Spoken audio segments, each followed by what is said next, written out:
那除了传统通话之外，今年也支援了第三方软体的翻译过程，我们的对话内容也可以做翻译。这一次透过 AI 可以帮助你写文章、写回复内容，以后跟朋友聊天不用担心没有话题的。笔记本里面同步支援了 PDF 格式档案的。无论应对什么样版本的文件软体，都无往不利哦。我是三星讲师博文，今天呢就要来帮大家分享全新 Leap 6的 GS AI 的翻译篇哈。相信大家上一篇影片已经把你新机 Leap 6的资料都转完了吧？所以接下来就会教大家几个使用 AI 的小技巧跟小秘诀喽。先帮我把手机上方选单下拉。并且找到我们的齿轮的设定选项，然后往下找，就有看到一个 GS AI 的选单，就会看到一个通话助理的选项了哈。点选之后呢，我们先把开关打开。那再往下看呢，我们今年比较特别，有支援到第三方软体上的即时翻译哈，所以可以帮我滑到最下面，有没有看到在其他应用程式中使用即时翻译的功能？这边只要点进去之后呢，就可以看到目前有支援的软体工具设定好之后呢，我们要怎么启动这个通话翻译呢？一样，你先把这通电话先拨打出去，上方的选单下拉会出现一个即时翻译的按键，点下去之后呢，我们就可以启动这个翻译助理的功能。目前呢，在通话翻译这个工具上不支援视讯的翻译哈，所以当你如果有启动了视讯的按键的时候呢，我的那个 AI 翻译的功能它就自己把它关闭了，要让大家知道一下哦。接下来我们还要跟大家分享，有的时候跟朋友聊天的时候不会是打电话吧，我们可能会有打字的形式，我们也可以在 App 上启动所谓的聊天翻译。一样，我们从设定的选单下拉，找到 GS AI 有一个叫讯息即时翻译智慧助理哈，这个功能点进来，你就可以看到我们的聊天翻译，还有智慧撰写跟风格和文法。所以帮我点选聊天翻译进来之后呢，先确认你的功能有没有打开，并且这边也会有语言套件可以下载。点选管理应用程式的时候，你就可以看得到这里面会显示很多的 App 可以让你去使用它。所以今天我进到我们的聊天软体里面，它只要有传外文的资讯给我，我们就可以启动这个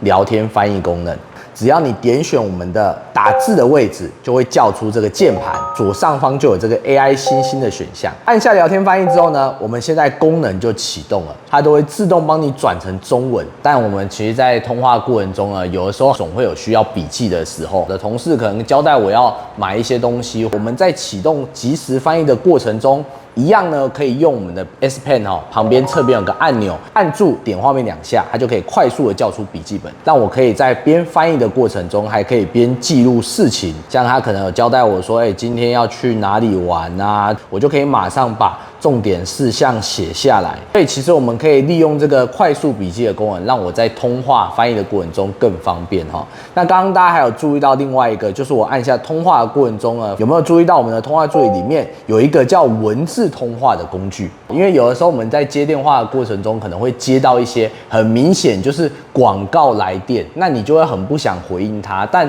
直接挂到他，感觉自己又很没礼貌。所以其实我们可以利用这个文字通话，对方会听到一段用语音跟他讲话的声音哈，你就可以直接用打字的方式回复这个讯息。那这个功能的文字内容你也可以自己先设定哦。找到我们的主页有一个电话的软体，然后这个时候呢，帮我看一下我们的键盘这个选单，右上角就会有3个点的选项，点选设定进去之后呢，这边就有一个叫文字通话的按键，点下去，这里呢往下拉，你就可以看到还有一个快速回复的内容，这边你可以自行编辑你常常讲的一些快速回复。如果你是常常在用外文，或者是常常在国外使用的话，我们这边一样可以设定我们常用的语系，它也会提供对应语系几个很好用的快速回复给你做使用哦。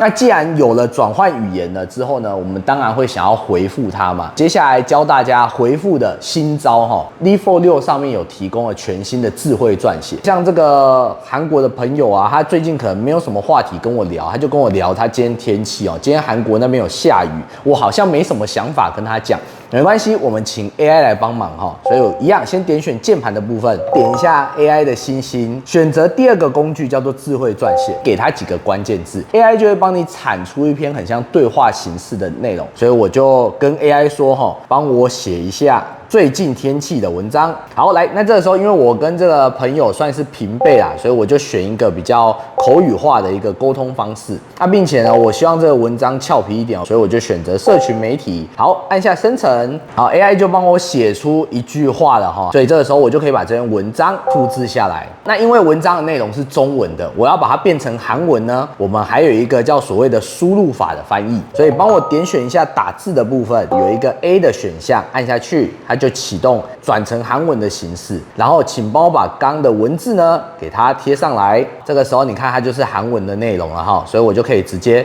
传送发出去给他哈。那如果你今天用的键盘不是三星键盘，你想要使用这么方便的 AI 工具，也要教大家怎么快速切换输入法哦。因为现在大家可能都用 Google 键盘居多，打字的过程中左下现在是麦克风的图样，我只需要对着它长按，就可以去做到切换的动作，这边就可以变更我的键盘按钮吼，我就把它改成输入法。输入法之后呢，点一下，你看到这边就可以快速的切换你的键盘。等到你用完了，你再点回去改回你熟悉的键盘也没有问题哦。所以聊天的翻译呢，分享到这边呢，相信大家应该都很厉害，也会了吧？像我们现在可能出国去玩，或者是跟我们的老板啊、同事开会的时候，也需要这种面对面翻译的时候呢，我们这一次的手机也有支援这个语音翻译的功能。所以像我们可以直接从手机的上方选单下拉，往左滑，有看到一个语音翻译的选项。我们刚刚还有提到一个会议专用的聆听模式嘛，所以这一次的聆听模式呢，就支援所谓的单向型的翻译。你只要这只手机能够收到的声音，我们就可以直接帮你转成你熟悉的语言，并且是立即的转换。而且呢，我可以把会议沟通的内容还可以同步把它录音下来，变成一个录音档案。那我们点选左上的3条横线，点一下，这边就有一个齿轮的设定。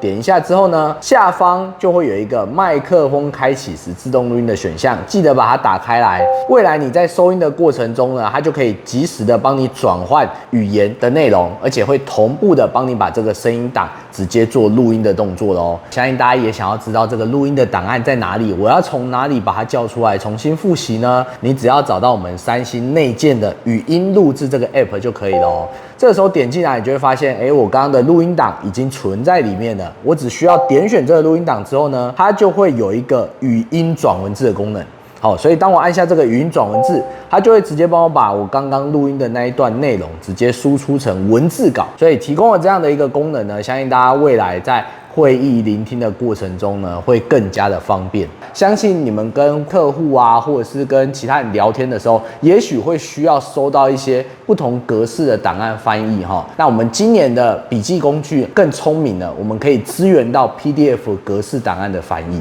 画面翻译的过程中，我们还是希望持续跟我的客户去做沟通啊，所以不要忘了画面这么大，我们当然可以启动我们的 Fold 系列的多视窗，透过我们的多工键哈，你就可以把你的 App 呢缩小，帮我把语音翻译这个选项点一下，以分割画面检视开启，先让它留在左半部。这个时候呢，一样去找到我们家的神送 Notes， 然后把你同事啊传给你的一些 PDF 的格式档案把它叫出来。我这篇内容有点难哦，都是英文的，所以我们这个时候呢，我可以同时在上方看到这个 AI 星星的选项，点一下，它就可以直接帮我把英文转成我想要的中文。好，设定好之后呢，我就可以像这样子直接看到，内容是什么。所以这个时候一样，我手机可以折回去，外面一样可以显示内容，边跟我的客户做即时的沟通了哦，非常的方便哦。那我们下一支影片要跟大家分享另外的 AI 功能哦，可以拭目以待一下。我们下次见哦，拜拜。